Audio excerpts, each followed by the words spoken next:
Good morning to everybody. Buenos dias for this event, the SME Sustainable Enterprise panel.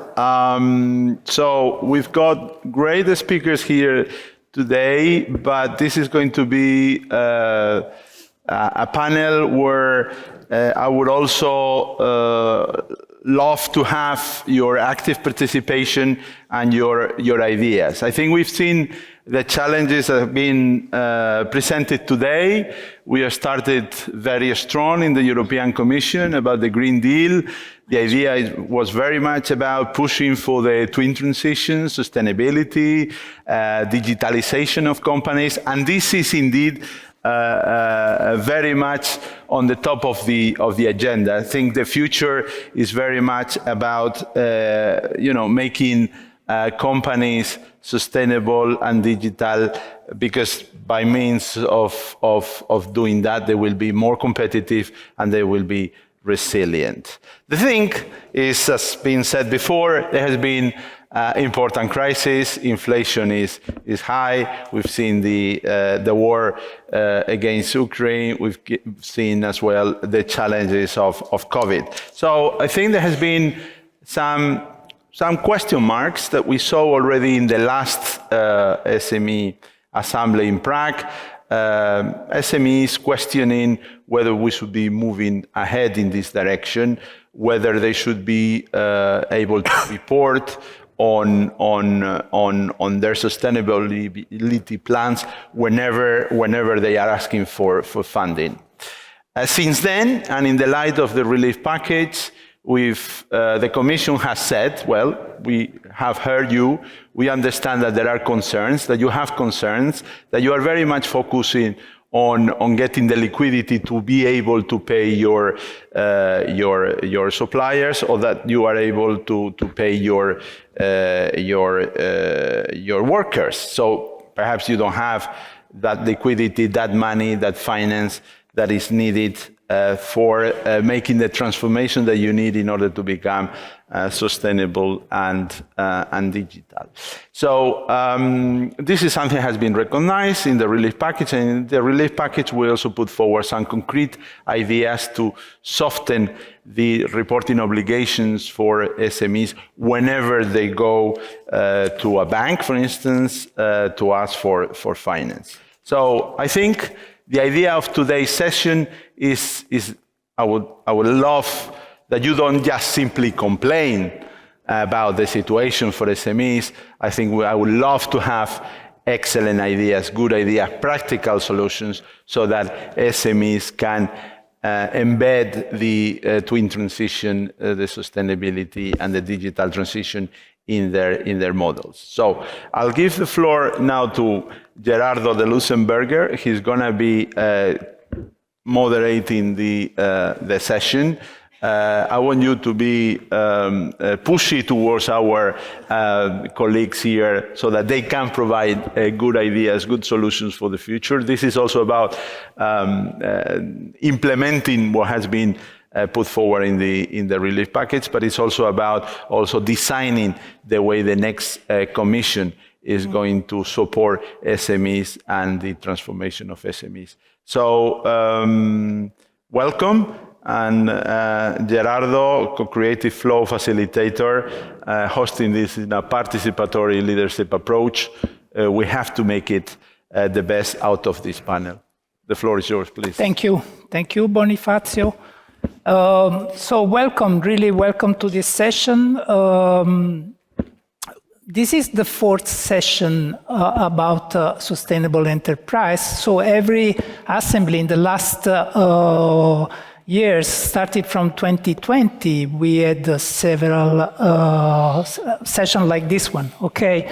And we can show you, and I would like to show you the visual we produced in the last session, and we will have the same work done here. So in 2020, the panel was entirely online, of course. We were in the pandemic, and most of the conversation was about the pandemic and changing the way working and the impact of the pandemic, of course, on the SMEs and on sustainability.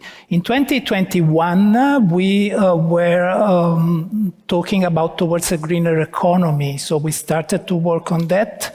And in 2022, the big focus was about poly-crisis, of course, and the relief package. And the contribute we have got from that session have been incorporated in the relief package. So, I mean, we did this work together. This year, Bonifacio explained to you what is going really to be the challenge of this year, which is giving a recommendation in some way to the next Commission and the next European Parliament. We are changing the governance of Europe soon, and the idea is let's give them our recommendation and your recommendation to this. So this is it, basically, and I would like now to introduce you our panelists, okay? Which are here next to me, and one person is joining us online today because she couldn't be here. So the first person is Friedrich Welter. Friedrich is head of the Institute for Mittelstandsforschung at the University of Bonn. Sorry for mispronouncing it. And she is an expert of social contribution to SMEs and the challenges that SMEs can face in transformation with the ecological market economy. And she's also a member of the advisory board of the German Federal Ministry Economic Affairs and Climate Action, okay? Then we have Kirsten Dunlop. She's the CEO of EIT Climate Kick.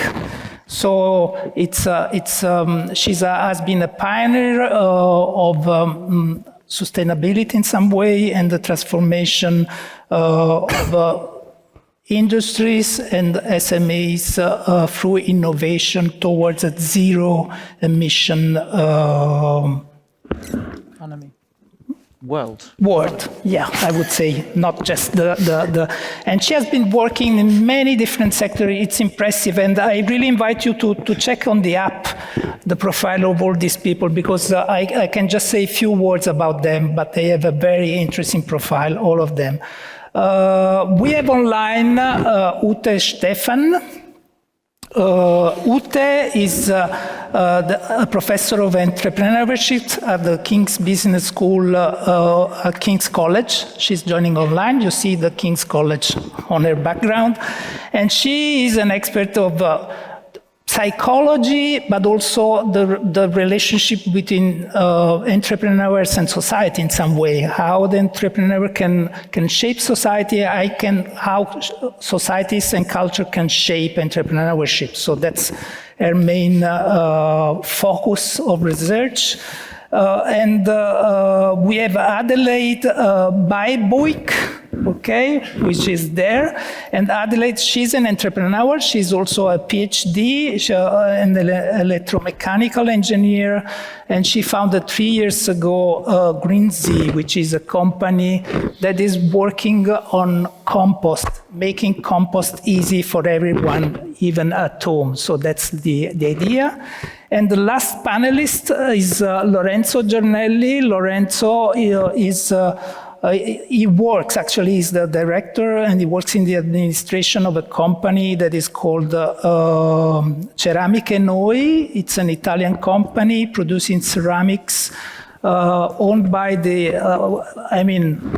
which has quite a long story with a workers' buyout. And so it's that's why Noi it's us in this sense. And this company has been awarded by the European Commission several times, so it's considered a best practice in Europe. Then just I have two colleagues here. One is Sabine Gressel-Söder, and she will be visually harvesting, so the visual story will continue with us. And then we have Dana Puya Morel, which is in the Commission, and she will help us in the participatory part of the session. What we will do, okay, today in this hour and a half together. So basically, we have a first round of conversation with our panelists, which will be about the last year, what they have seen and what they currently seen. What are the questions, what are the challenges they see in this moment, okay? After a first round with them, you will be able to make your comments or ask questions to our panelists. Then we have a second round, which is what Bonifacio really is looking for, which is about recommendation. I will ask 3 recommendations to our panelists to give to the next Commission and European Parliament.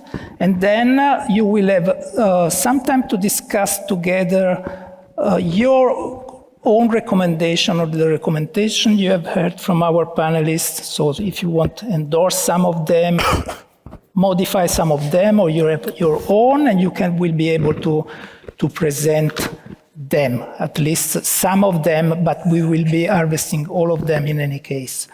So that's it, and I would go to the first question. Yeah, and the first question is, what has shifted these past years since the last assembly, and what are the questions that are animating your work or company or organization now? Okay, and just a quick round, 2 minutes each, and I give the word to Frederique, please. Thank you very much. Well, what has definitely shifted is this sense of uncertainty and the sense of living in an era of crisis, and probably multiple crises which will never stop.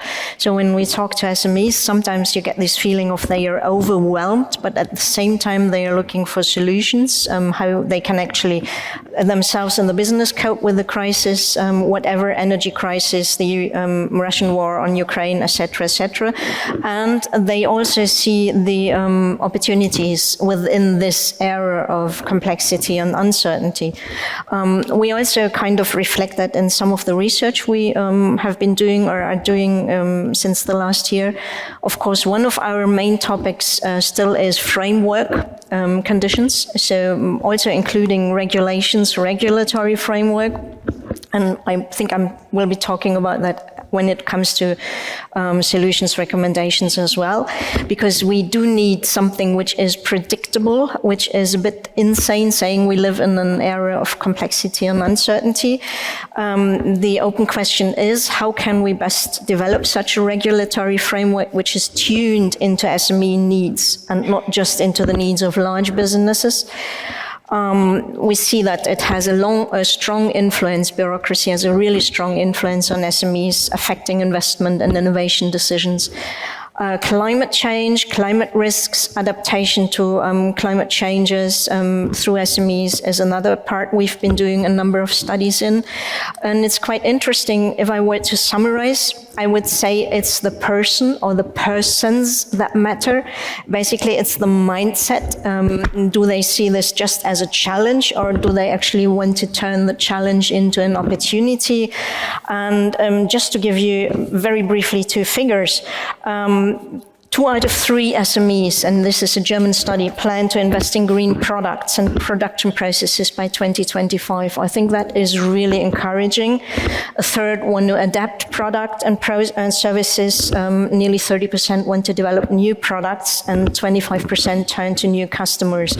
So it really is not only the entrepreneurs, but it's also the people in the business.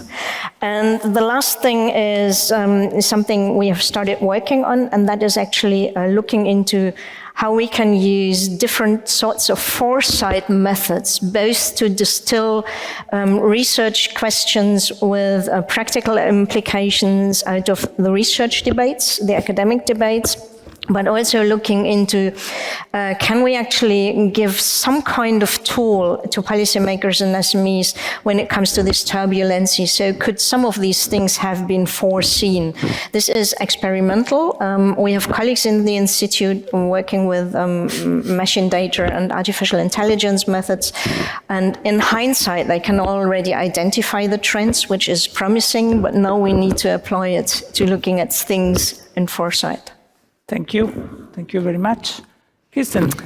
From our perspective, so I'd certainly reinforce a sense of uncertainty. And let me just be clear also, I'm speaking from two perspectives. One is as an organization supporting startups, which very often, when they're in contact with us, are still very much in a stage of receiving some form of financial support to develop into market. And as an organization working in large-scale transformation, where the engine room of that transformation needs to end up and is falling on the shoulders of SMEs. Where I make that distinction because very often these are businesses that are no longer in a financially supported acceleration cycle. These are small businesses trying to survive in a very, very difficult market. So these are comments that encompass both. So I would absolutely reinforce a sense of growing uncertainty. I think the particular economic pressures of inflation, Bonifacio, as you mentioned, and the constant mounting compound pressures, for example, the Inflation Reduction Act in the US, that has mobilized a number of large private companies to look at how they might repatriate to the US or at least open up business in the US, has a trickle-down effect onto SMEs, who then are either looking at, do they need to shift supply, do they need to comprehend that kind of order of geopolitical change, which is extremely difficult to do. So I would say to uncertainty and a sense of impending kind of crisis and worry about how does that translate, that is coming down to very specific issues around economic difficulty and inflationary pressure, there is a squeezing trickle-down effect where banks are expecting you to show that your business is green, that you have some mechanism of accounting for that, and large companies that you may be supplying to are expecting you to be a part of their ESG solution, especially as the larger companies start to really start to take notice of the digital product passport, the carbon border adjustment, of the raft of legislations that begins to push harder and harder towards the stranding of assets as we have businesses that are not yet prepared. And if you're squeezed right in the middle of that, whether you're coming out of an acceleration finance cycle where the biggest challenge is scale-up finance, or whether you're trying to work in the market as a small company, the world is becoming very, very difficult. And it's becoming very difficult in very short time frames, short and intensifying time frames. So to that, I would add a growing sense of concern on our part as an organization working in this field, trying to particularly connect the dots between, say, urban transformation, regional transformation with farming communities, forestry, land use practices, supply chains, plastic circularity.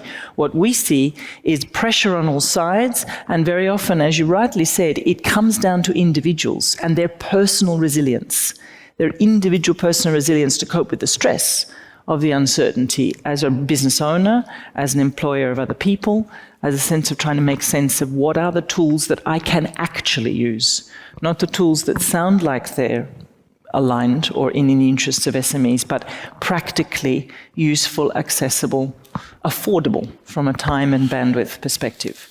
I think the last reflection I would have is the question of competencies and skills now across Europe becomes absolutely critical. We simply do not have the skills to make the transitions we need to make. We don't have the materials and the metals, as we know. We have major issues around autonomy, but that's not only a question of autonomy, that's a global problem of simply not having the metals and the materials to do the green transition as we've designed it. So there are big changes in the paradigm of how we think about building infrastructure, business models, circularity, materials that still need to come. But skills and competencies are probably the single most slightly overlooked factor. And I say slightly overlooked because I think we know it, but I don't think we've actually done the math on how big that gap is and what it would take to close it. Okay, thank you. And now the floor to Ute Stefan, and she joined online. Okay, so. Much for having me and allowing me to join online. I'm sorry I can't join in person. Can you hear me? Yes. Yes. Okay, Yes. great. Thank you. So I don't want to reiterate too much, but clearly the crisis and poly-crisis are wearing SMEs out. And I would just add to that from a behavioral perspective, I think it was relatively easy to mobilize resources in response to the COVID crisis that kind of affected everyone in multiple ways. Now we're having crises that are more slowly evolving, thinking of inflation, which is persistently high and which drives up the cost of doing business over time. And then we have the climate crisis, which for some, because it's just such a big crisis, is like slowly moving to the background. And what we see, what a lot of my research looks at, is how business can be sustainable, resilient in these times. And what we see is now the effect of these multiple crises is literally wearing the people out. So it's the stress, but also we know that you're much more agile and creative, innovative if you're in a positive mindset, and if you're constantly worrying about where to get your materials, where to get qualified personnel, how you can afford to be able to pay back a loan, which has increasingly high interest rates, then there's very little scope for the people to do their best, so to speak. So, and what we also see combined with that is there was higher rates of entry for a small amount of time. We saw the big resignation, people actually trying to move into entrepreneurship as a way of kind of maybe finding their way, kind of self-realization. But at least in the UK, self-employment rates are coming down drastically. And so there is basically a limited human potential we have and which we should support in the SME community. So SME owners are human beings too that suffer from stress, from mental health, from other health issues. And the other worrying trend, I think, is a broader trend that there is a backlash starting against ESG investment. And I know that typically concerns large firms and environmental, social and governance rating agencies. But I think it's kind of starting to filter down as a broader concern about greenwashing and purpose washing. And I think that's a real threat to the whole sustainability agenda, especially as it comes to the SME community. But I also want to kind of end on a positive note, because what we also see is that actually SMEs do sustainability in an authentic way, in a resilient way, and they benefit from it. So we've just finalized an analysis of panel data from the UK over multiple years, looking at how SMEs react to the different shocks that came. So the UK also had the Brexit shock and the COVID shock, of course. And what we see is that firstly, roughly a third of SMEs, and this is a representative sample of all UK SMEs, a third is already social, sustainable, environmentally focused and very much ingrained in their business. And they actually tend to be more resilient, so they're less likely to reduce employment. And interestingly, they are the most innovative SMEs in the whole kind of SME small business population. So there's a glimmer of hope there, and I'll end with that. Thank you, Ute. And Adelaide, over to you. Yeah, my point of view is a view of startup and the environment of startup with impact on climate. But what I can see that there are more and more startups with impact, and even it's not the main business to have an impact. Startups are searching to find solution, also because it's more easy to find and change something when you're a startup, but also because I think there are more and more subsidies and grants for a sustainable business.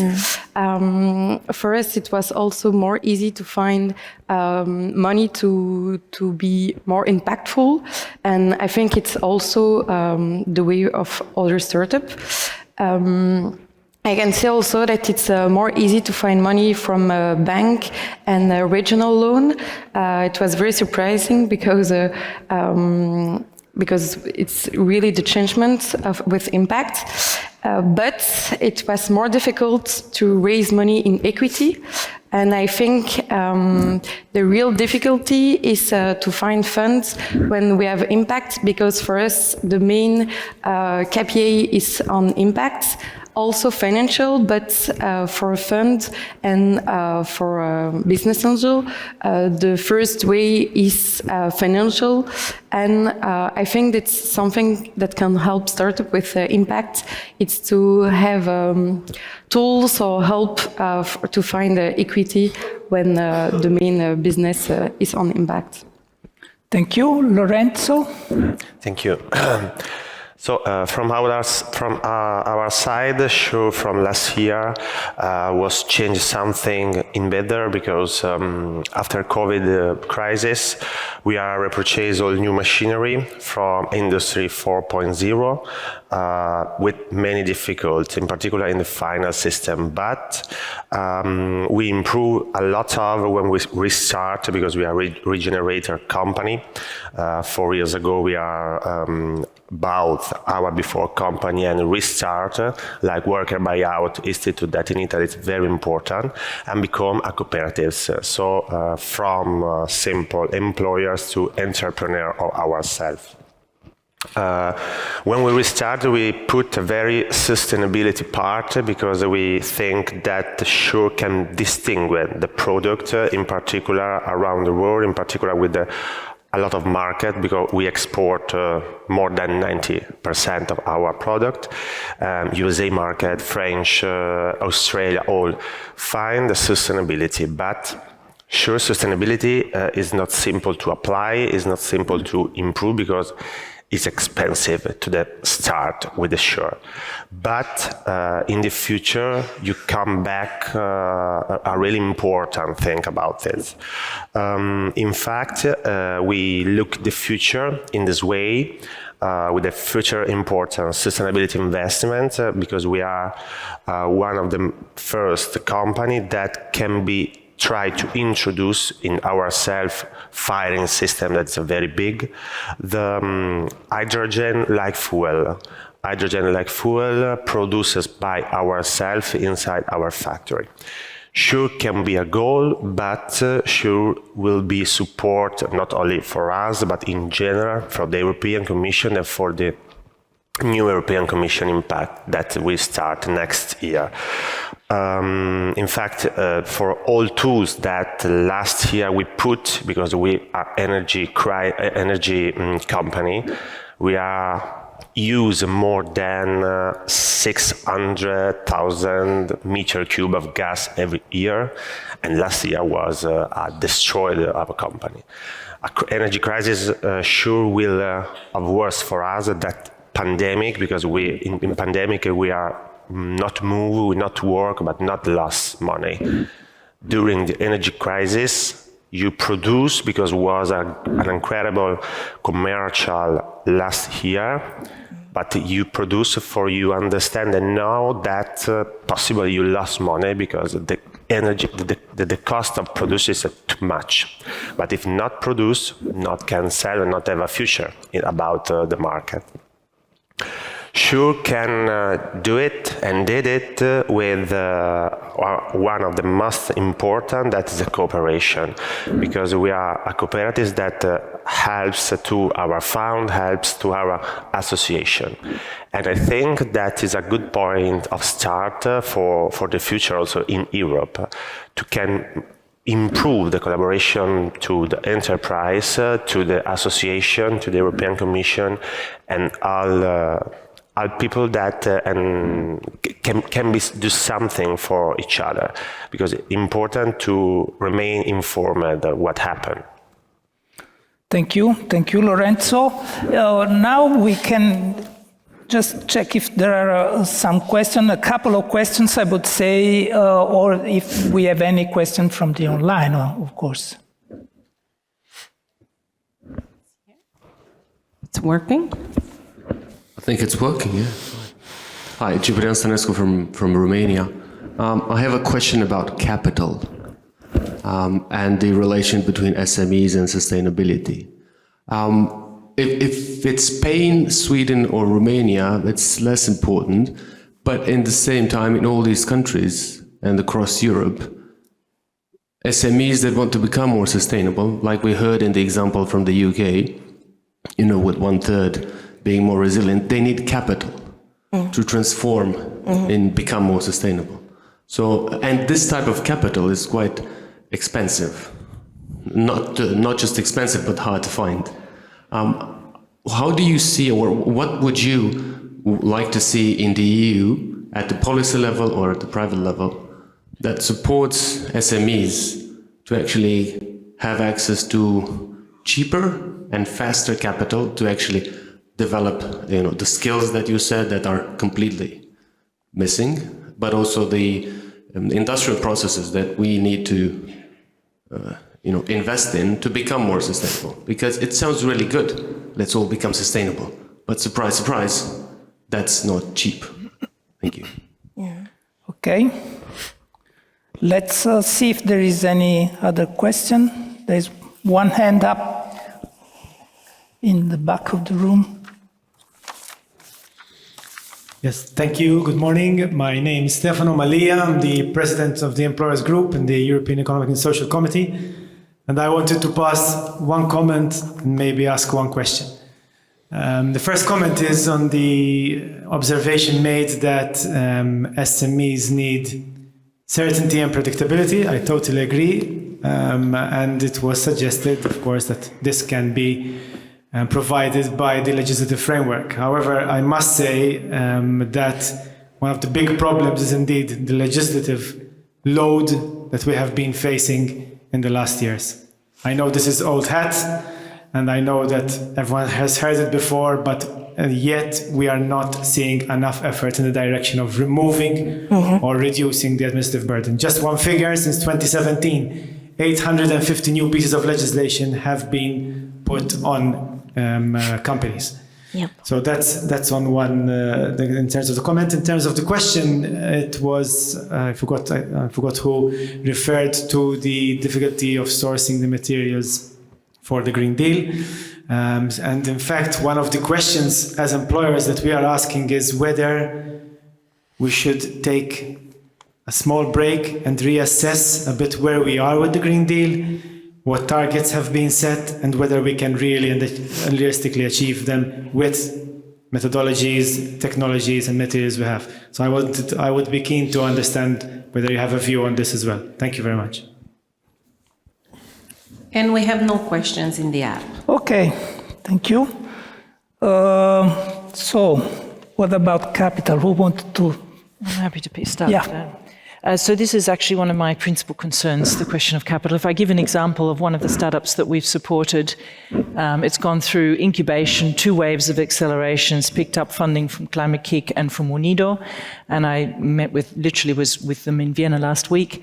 And their problem is that they cannot get scaling finance unless they can prove that they have an offtake agreement of such scale that the bank will lend. The bank's saying, I will only lend if I see your secured offtake agreement, and it's catch-22. And this is happening over and over. So completely, and it's not just banks, it's also the equity. I think there are 2 or 3 things, and we will get to this question of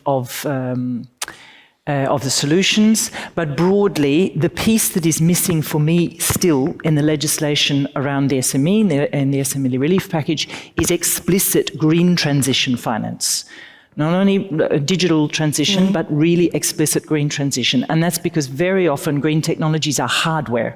This is long, slow, difficult, patient finance cycles, or if they're a combination of digital and hardware or digital and materials and circularity, they're new business models, they need sustained support. So I think we need something of the order of a specific dedicated European Development Bank logic for SMEs that has differential lending, differential pricing rates, potentially even sunset funds that start to phase out, as we have done in the past, the businesses that are based on hydrocarbons and start to put into or use securitization of the future value of businesses to release funds earlier, if that's the way we need to do it. But a mechanism for making it incentivized to go towards green transition. And that is not yet happening. I really do see that that's one of our biggest challenges because of this kind of the gap between high-level policy and what really is actually happening in terms of high street banks or high street lenders. There's a big issue there. There's a question, I do think, around investment as well. Climate Kick has acted now to set up partnerships with 2 investment funds specifically on the challenge of equity that is only and principally interested in above system growth. The vast majority of equity looking to finance green transition is doing so because it is understood that this is the next new growth market, as implying exactly the same economic standards to the existing extractive economy market. So looking for above system growth, 8x, 10x, 20x multiples, and that does not support the patient transition that needs to happen. So we are, for example, partnering with an organization in Spain called Ship2B, which is a small venture firm specifically focused on early stage and really looking at the impact-focused, impact-led, social enterprise-led structures of a new economy, noting that Europe is holding a policy, importantly from my perspective, of sustainable, equitable, just transition to a green economy, which is very, very different to our counterparts across the Atlantic. So there's an element here around policy coherence to get capital and lending to actually come in right on the ground where it needs to be. These are small amounts, relatively speaking, but they do need to be accessible and affordable. Okay, thank you. And then we have this question about sourcing the material for the Green Deals. Anyone like to answer? If I can speak to an immediate personal reaction to the idea that we need to pause the Green Deal, climate change is not pausing. And our situation with respect to the external world of change coming to us is unfortunately becoming, for those of us working right in the heart of it, really deeply concerning for how fast climate change effects are multiplying, and some of the latest scientific work coming through on the acceleration and amplification effects of the heating that we have already released into the atmosphere. So I don't think we can possibly afford to pause any policy in this world that is trying to get us to be living sustainably. What I do believe is that we need to significantly step up the way in which we are asking innovation, and therefore startups and SMEs, to find alternative solutions to the way in which we use energy, use material, and use resources. And we have an opportunity to reuse, to think about multiple properties, to make much more systemic value chains based in cities. We have initiatives like the European missions that are effectively giving us the ingredients for the industrial plan for Europe that combines all of these ingredients. We just need to shift away from the idea that this is business as usual with a bit of green, and really into transformative business models and fund that. Okay, thank you, Phil. Yeah, very quick comment on the reassessing the Green Deal. I didn't hear a pause the Green Deal, but basically related to the comment beforehand about removing burdens, I heard a plea of a small business. Let's basically reassess what we're doing here, because that's something I will be touching upon in the second round as well. At the moment, we are working too much with, okay, you need to do this, you need to do this, you need to do this, instead of taking people along and telling them, or basically listening to them, listening to someone like Adelaide, who knows best because she's in the business, and basically saying, okay, no, we don't need that regulation, and we actually need to tweeze that regulation. So I would be adding that. Reassessing probably is a really good idea, and looking into that. Very many SMEs we talk to tell us regulation is too burdensome. Sometimes it's just something they feel, because when we looked at which regulation they find really cumbersome, it comes down to statistical reporting, which only makes up less than 1% of the whole regulatory regulatory measures in their business. So there is something where regulatory burdens are reinforcing themselves, and therefore I think reassessing the Green Deal probably is a good idea on that side. Okay. Yeah. Thank you. We are just running a little bit late on the schedule, so I would just move to the recommendations now. And I ask you also to be very straightforward, so precise, concrete from one side, and just give your recommendation and let's go. So let's start again from Frederica, please. Okay, so I can go right on. Yeah, first of all, SME policies are not just economic policies. It's one of the things I want to promote, that SME policies are in every policy area within the European Union and within each and every of the countries. So basically, they should be considered as cross-sectional policies. Thinking about skills and competences, education area comes to my mind. The second issue is the regulatory burden thing, because SMEs are disproportionately affected. So the focus to reduce bureaucratic burdens should come first, not introducing new ones.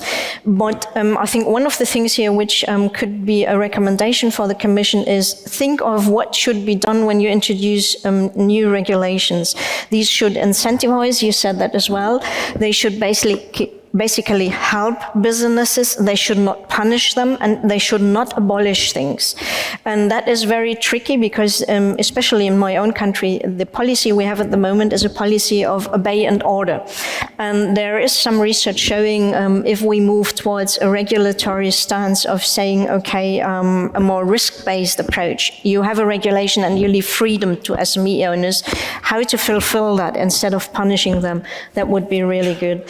The third quick thing, we talk about SMEs as if there is one SME. It's not. It's a variety of SMEs. It's a very heterogeneous sector. I'm thinking of the mid-cap businesses, which probably would appreciate a proper framework. And I'm thinking of very micro businesses, which probably would temporarily need support programs to stem the green transition. That is something I would like to see more of, not just, I mean, the SME Relief Act is a very good step in the right direction, but it focuses extremely detailed on support programs. And I think there needs more of this kind of understanding, if support temporarily, and then focus on the framework. Thank you very much. Kirsten. So let me build on that. I already made some comments around a green transition finance package, but I think it needs institutional forms that makes it very accessible and very possible, and is really getting right down to high street banks and high street insurers as well, because this is one of the other major pieces of this puzzle, is how do you look at differential premiums and subsidies for businesses that are working in a much more, or that are trying to work in a much more sustainable way. I think there are a couple other things that I would really bring into that. There are precedents within the European Commission for emergency measures. We've used it in COVID. I think we have a framework and a precedent to really think about what are the legislative precedents that would create space for the kind of flexible, agile, more trust-based funding that supports investment in green transition without necessarily extremely heavy administrative expectations, both of reporting back or of reporting expectations of what's being done. Because we know that on balance, taking the risk of flowing funds, microfunds, to a lot of small businesses with directional signal. So this is not about unguided, it's directional towards a set of principles broadly aligned with the Industry 5.0 principles, human-centered, sustainable, circular, regenerative, translating that into concrete actions and making some agile funding available to that will release so much more positive energy than the risk of worrying about one or two that may end up not making the best possible use. So I think there's something about using emergency measures to get a green transition finance package going and really lay it down to the level that matters. The second thing I would bring in is really a reflection on the squeezing out effect or the squeezing effect. How to deal with the big administrative burdens and legislative compliance effects on bigger companies, especially as they start to worry about value destruction, and they need to start to account for ESG in a much more substantive way and for climate transition. And then what's happening from the other side for SMEs in terms of where they can get finance from. That needs explicit understanding. And I think one of the biggest problems here is policy coherence. How could you bring the instrumentation of Europe together so that the frameworks around the missions, where you have a context that's urban transformation, the 112 cities that are in the mission, the Climate Kick is coordinating the Net Zero Cities platform, if you look at what they need to actually transition, it's incredibly SME reliant. So there's a framework that could be used. If we can bring that together with the COVID recovery package, we can bring it together with some of the funding we're thinking about with EU Invest or YASME, and try to look at what does it look like when it all rolls up together. That would enormously affect. The third has to do with collaboration. The biggest challenge that we have in terms of green transition is that it cannot be done in linear ways, and it is not being done and cannot be done with single solutions. So the more that the policy frameworks can really support a European strength in terms of clusters and ecosystems, where SMEs are working in integrated ways already together and start to really spotlight how does that enable green transition and how does collaborative ways of working, which doesn't look like competing to raise equity, actually support the way in which we need an outcome together. Needs training, needs incentivization, needs directional guidance, needs support. Okay. Thank you. Ute, over to you. Wait, we are not listening. Ready? Okay, go. Yeah, now we listen. We can hear you. Great. Okay, so I'm just going to build quickly a little bit on what was said before. So I think Kirsten made an excellent point around the whole financial infrastructure, and just to complement that with two aspects, I think there's also something to be said for awareness-raising education, because sustainability adds a layer of complexity to the business model. And I think high street banks or mainstream banks find that difficult to assess. So I think there's also a knowledge gap where maybe we can plug in some training, some awareness raising of how that goes together.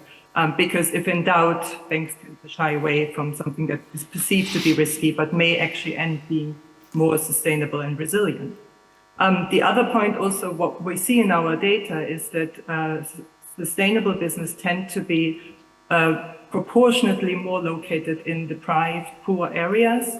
So I think there is, again, a call for joining up with instruments like the European structural funds, that in disadvantaged regions, you have businesses that are trying to be sustainable, that are trying to instigate, impact the local community, and they are kind of disadvantaged from multiple aspects in peripheral areas and resource disadvantaged. So I think that kind of reiterates the point that it's a very heterogeneous group that we have, SMEs, but there are some who probably need particular attention. And then kind of rolling the finance point a little bit back, one of the real barriers, I think, comes back to, so how do you lend against something that you can't easily measure? So I think there's a big call for kind of some attention and to develop some frugal and transparent metrics of how we assess not kind of saved carbon at the end. I think that's important to assess, but also the way to that, because you can't expect a startup, one single startup, for instance, to make immediately a substantial impact. So we need some metrics that capture the process, and then at the same time are kind of easy to communicate, frugal, transparent, so that they don't create additional reporting requirements. And then my final point would be more around awareness almost.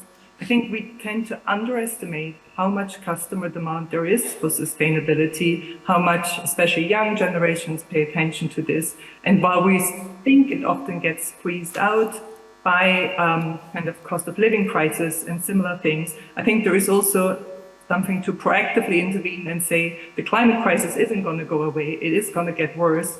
And so if you spend your money, spend it wisely, because consumers collectively have a huge power to drive the economy. And I think given a choice and given a bit of reflection, there is not everybody, but a large part who might be more likely to buy from a local SME that's sustainable rather than to buy from a large multinational. But often that kind of isn't a choice they make because they're not really aware of it. So that I think more kind of awareness raising around that and enabling actually customers to make sensible choices that will end up benefiting SMEs would be very welcomed. And my last point is that the other part we need awareness for is that the entrepreneurs, SME owners, are really struggling through these crises. They have been struggling for years, and it's been really taking a large psychological toll. And I think that's something that also needs awareness, because awareness is the first step to then doing something about it. And there is a whole arsenal of things we can do that are not very cost intensive, but we need to be aware that this is an issue first. And that's an issue that reduces numbers of businesses, because if there's no entrepreneur, there's no business. Thank you. Thank you very much. Yes, Adelaide, your 3 recommendations, please. I will talk about the green and impact evolution with innovation, because with Green it is a mantra to use technology to work for the environment, and we had to challenge first for the R&D and second for the production. And the first recommendation is about the R&D, because it's very difficult to find experts who are working with a systemic point of view on the R&D. Experts for the research are still working like 10 years ago and are not putting a circularity, sustainability in the research. And that is very difficult when you want to create something sustainable, to have no expert with the same mindset. That's the first recommendation, is to help experts to be more sustainable and to change the mindset and the way to work. Secondly, for the production, it's very difficult, even though, to find manufacturer locally and to produce with a competitive price in our country or neighboring countries or in Europe. For example, for materials is still 2 or 3 times cheaper outside Europe than in Europe. And I think it's a big challenge to do it locally. First, because it's better for the environment, surely, but also you have best result at the end. You have also, it's locally, so you can have, you can see what your manufacturer is doing. You have a better relationship with your manufacturer. But if it's too expensive to do it, it's very difficult. And I think maybe our recommendation is to help startup or SME to finance the production locally in first time, and after to explore more and more the manufacturing, to have competitive price at the end, and also to have more manufacturer in Europe. Okay, thank you very much. Lorenzo? I agree with Adeline, because I think that improved innovation is one of my points, because can be sustainability without innovation, absolutely. And maybe we must improve this, debureaucratize the system, because something that are also found for ticket, but it's not too simple to get them or to arrive about it. Maybe possible something enterprise don't find, don't know what the fund for his investment are. And this is a point that can be improved with more facility. Another point will be should expand and simplify to the access to the credit, private, equity, public, what do you want? But to construction, a more economy Europe important, and sustainability need the credit, but also simple, not too much complete. And we must improve also the payment on time from public to the enterprise, because there are another point that maybe something has a problem for the enterprise, but also together in the enterprise, not only for the public. And the last, I think that will be improve and open mind about artificial intelligence, AI, that will be also opportunity also for understand better what we can do with this, but also for for put the boards and the legislation about it, because I think that is very important, in particular now that we are going to from industry 4.0 to 5.0 or 4.20, whatever you want, and people and AI should be coexist. And I think that the time for structure electrification right for each other. Okay, thank you very much. A lot of ideas, a lot of recommendations, a lot of things. I wonder, Sabine, can we show what you have been harvesting so far on the screen? And yeah, so having on the screen the visual recording from Sabine and also the microphone open. We have had some challenge with the tech. I don't know. Okay. It works or it works not. And it works not. Okay, so I will, whenever it works, we will show it up. Okay, so yesterday at the Schumpeter lecture, Sara Sarasvati spoke about two things.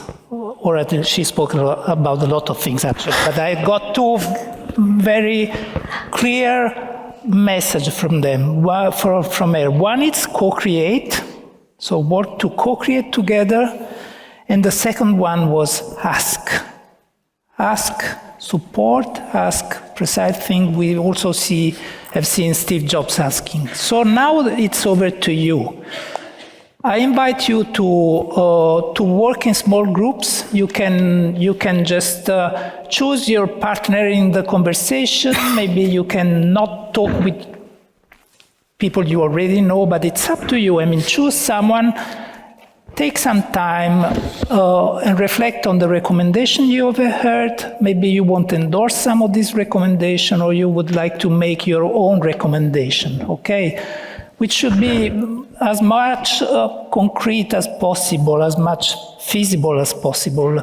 That's the idea, at least, what we are looking for at the moment. So we have at least 10, 12 minutes to do that at the moment, and then I will, you will be able to present some of them, and we will collect. I will explain you later how we will be collecting the others later. So take your time now, reflect on what you heard so far, and make your own recommendation. Prepare your own recommendation, if you have any, for the next European Commission and the next European Parliament.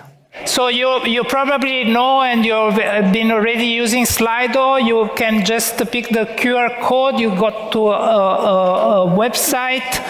You need to enter your name and then the name of this room. Okay. So you press the name of this room, and then you can input your recommendation in there. Meanwhile, we start harvesting the recommendation, your recommendation from here with the microphone. Please we have only 10 minutes to do that, so be very quick. Just say your recommendation and that's it. Yes.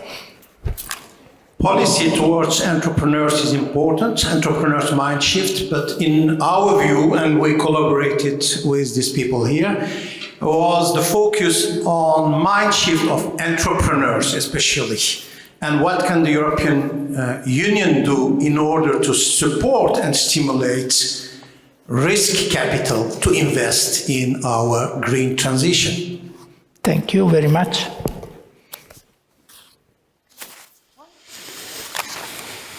Charlene Lambert with the Women's Entrepreneurship Platform.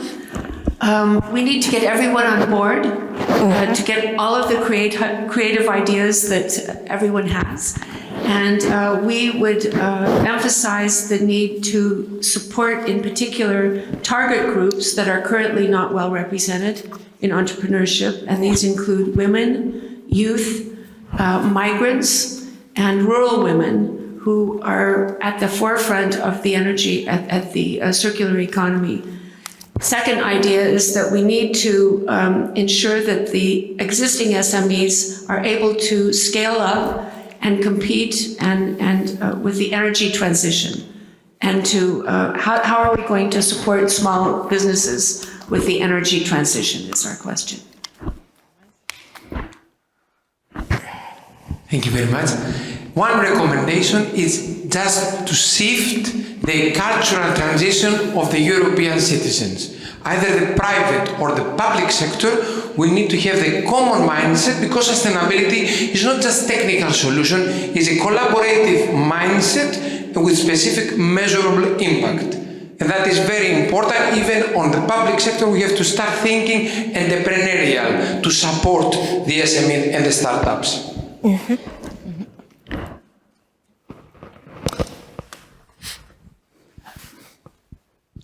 Thank you. My recommendation would be to link better vocational training schools with SMEs through joint projects.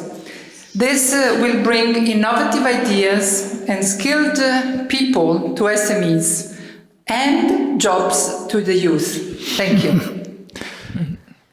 Yeah. You know that local banks, they don't have the appetite to loan to SMEs. In my country, Malta, we have a development bank which guarantees to the banks 70% of the risk.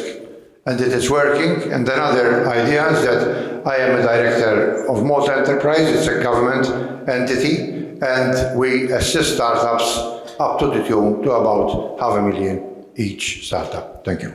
Thank you. Dana, yeah, we have one person there and one is here, so the other one has already the microphone. Please.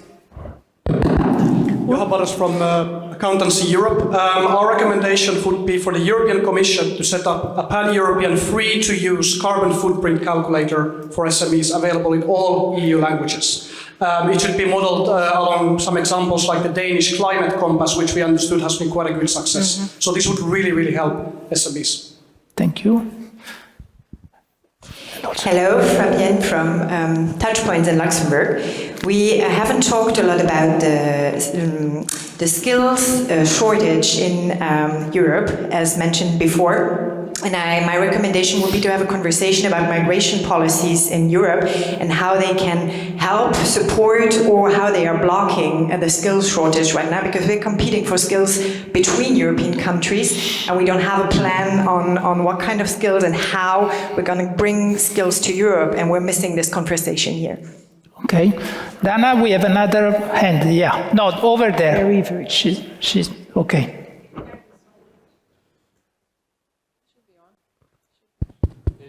Okay, thank you so much. Umayma from Migrant Women Association Malta. I would like to add the same to the same recommendation already mentioned by the other colleague about bring to the panel in the future, if it is possible, or the conference, the discussion about third national countries enterprise.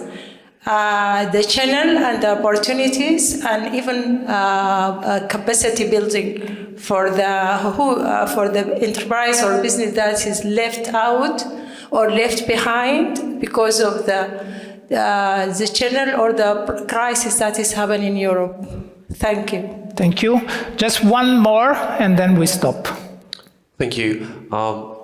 I think I speak on behalf of, so it's a Romanian, an Italian, and a German Indian enter the auditorium. Sounds like a joke, but it's actually enter a bank.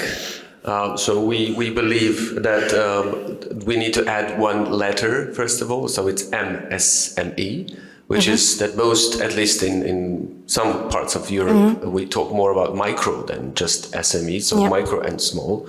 And considering the fact that most MSMEs in Europe have 3-4 employees, right? We think that the Commission could rethink or should rethink the financial support mechanisms that help these MSMEs have a lower bureaucracy within the funding system, first of all, and then second of all, specific, as sort of discussed before, specific funding for the green and sustainable transition, which are two different things in the end. Thank you. Thank you. So you see on the screens the flow of your recommendation going. Please input all of the recommendations you have to make. We will then use them and collect them, okay? We are moving to the closure. Just to our panelists, what is, if you look at all the recommendations that have been made in this room today, all of them, what is the pattern? What is emerging for you? Just in one word, yeah. Is there some, I mean, in few words, not just one, but do you see something emerging as an important trend? One word, I think finance. Finance. Yeah, okay. No, even more than just one, but few words, okay.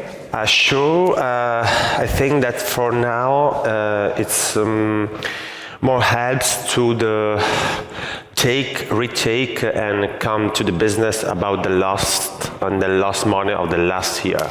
Because after the pandemic crisis and the energy crisis, a lot of enterprise it's very private to the crisis, in particular in the balance and all. And I think that if we have more helps of the institution to the improve and to the relocated in the next year, should be great. So more helps about to the refinance the social and the company after the crisis. Yeah. Any other comment from our panelists, including Ute, of course. Ute, if you want to say something, you're more than welcome. Yeah. No. You're muted. Okay, try again. Okay, I'm trying again. Thank you very much. I think one of my takeaways is that there is not simple one thing, but it's multiple things coming together, and they need to be lean and frugal so that it's not too complex, but accounting for the diversity there is amongst SMEs, for the micro, for the bigger.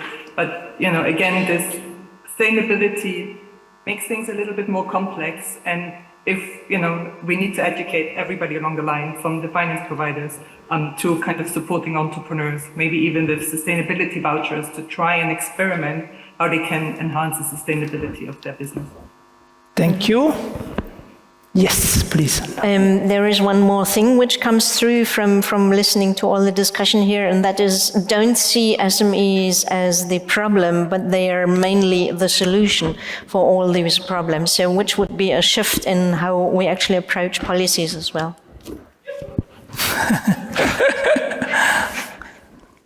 I'd add to that a vote of thanks and appreciation also to the audience for calling out the question of mindsets and mindset shifts. And I was thinking, actually, this question around the diversity and the heterogeneity of businesses that are, this is exactly what has been said all morning, that are the core of Europe's industrial identity. There's something about how we are naming the need to think and act in joined up ways. This is really joining the dots. And I do think that was making me reflect on two things. We have referred to the fact that one of the challenges is lifting the demand for sustainable products, services, manufacturing in Europe. That comes down to storytelling. Narratives that are not about climate or sustainability or holistic but really stories that are very grounded in what makes a place good to live in. Yes. How is well-being brought about in the world? Where and what future will your children inherit? Or how do you think about the places that you love? There's something about making this very grounded in place, so that the complexity and the joining of the dots, the intersectional work that we need to do in the Commission and that we need to do when we're working on the ground in support of businesses becomes intuitive. It's really easy to understand. I care for the place I live, I care for the business I run, I care for the people I work with. I want to see that well-being carried forward. It needs stories that are that simple, that lift the demand for the things that SMEs are seeking to produce or to bring into the world. And that does need academies. I was actually thinking the one thing we forgot. In Europe, we have a number of academies. There are new initiatives like the Battery Alliance Academy, like the Solar Academy that's coming, something that really institutionally supports capacity building and literacy at a European level for SMEs would help bridge the problem of subsidiarity. You know, there's a big gap between the Commission and tiny micro businesses, but something that is really about a community of shared learning and co-creation could be an institution that Europe could produce, and a very powerful one. Thank you. The evolution of the mindset and of tools to do it, and helping to have our story together, to have the same mindset at the end. Okay, thank you very much. We are almost at the end of the session. Just one little invitation to you. In the coffee break area, we have this space that is called the Ideas Lounge. And I really invite the panelists and you to join that space and continue the conversation over there, and build on your recommendation, build on your idea, co-create in some way you're asking to the Commission. Okay? And then Bonifacio. How long do I have? You have 5 minutes. Because okay? first of all, I think there has been plenty of nice ideas and recommendations. First of all, I would like to thank the panelists, as well as the active participation of the audience in presenting ideas regarding the need for having more sustainable SMEs in the future. The way I see and the way I have heard from you is that we have done all these proposals on the Green Deal some time ago, at a time where things, from an economic perspective, were perhaps easier for companies in general, and perhaps perhaps not discovering anything here. The legislator, the European legislator, and the European Commission at that time put forward proposals without not necessarily paying too much attention. And perhaps do not quote me, please do not quote me. Perhaps not necessarily paying too much attention on how these Green Deal initiatives were going to be implemented. So perhaps the legislation put forward was not necessarily very much user-driven. I think one of the things that came out from today's discussion is, in a way, this willingness to catch up. To catch up and present SMEs not only as trying to help them, but also, as you said before, also they can be also the actual drivers of this Green Deal change. So the ideas that we put forward go in this direction. It is about having legislation that takes into account SMEs, and one particular example is, for instance, about the obligations of reporting whenever you want to have access to green finance. Initially, the Commission decided, the proposal was to exclude SMEs from the obligations of reporting. The reality is that they are subject to they're going to be subject to a lot of reporting, both at the level of the banks or at the level of other companies, larger companies, that they want to show that their businesses are sustainable. So the Commission, in the relief package, put forward this idea. Yes, there is a concern, there is a growing concern. The Commission recognized that for the first time and said, we are going to ask the agency that is developing these reporting obligations to produce a voluntary standard that SMEs can, in a simplified manner, can show how sustainable their business is. So that with this information, they can go to banks, they can go to other clients, their suppliers or their companies, and show precisely that they are sustainable. Well, this is now ongoing. This is the agency EFRAG is going. The challenge is that this these standards, they are going to be voluntary. So it's going to be very much up to the companies to be able to show and rely on this, but also very much up to the banks to base themselves on these voluntary standards, and also other companies to use them. So how do we make this, how do we mainstream these voluntary standards? And this is one of the challenges that we have. There might be different possibilities, but we need all the different layers precisely to make these voluntary standards as acceptable as possible. There were other solutions to catch up, to allow SMEs to catch up and to be able to lead as well the transformation. There has been a lot of mentioning about finance. We need emergency support measures. I think in the relief package we say there will be around 200 billion euros that will be committed under 2027. We'll have the revision of the financial perspective next year, so we are in a good timing to show the need for this extra finance. The EU Invest has put a lot of money. I think we need to be able to show that we actually need this money.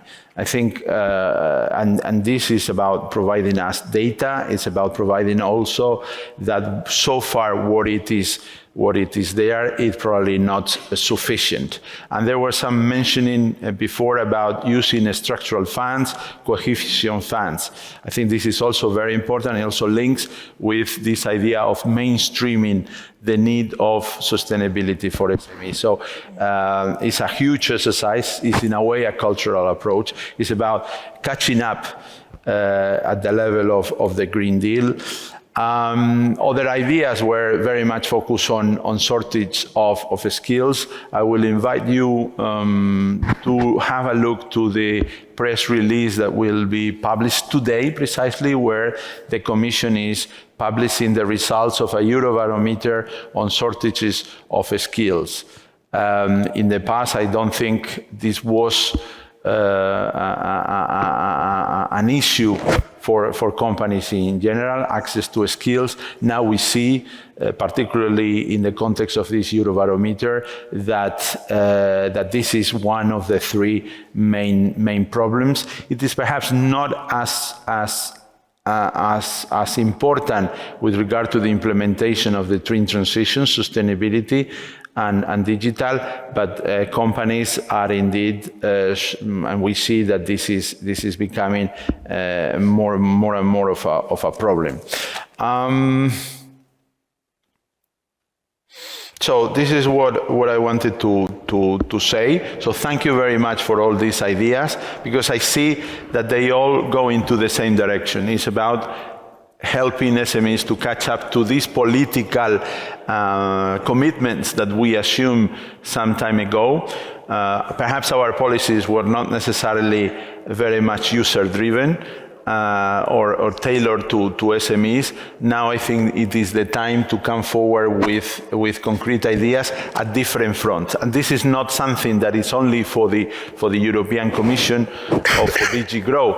This is about regions, this is about stakeholders, this is about cities, this is about stakeholders, SMEs, it's about member states. I think they play a fundamental role here as well. So thank you very much, and looking forward for your additional ideas that you may have in this context. Thank you very much. Thank you. Thank you to our panelists. So Frederick Welter, Kirsten Dallop, Ute Stefan online, Adelaide Baibuik, and Lorenzo Giornelli. So thank you very much, and we've done.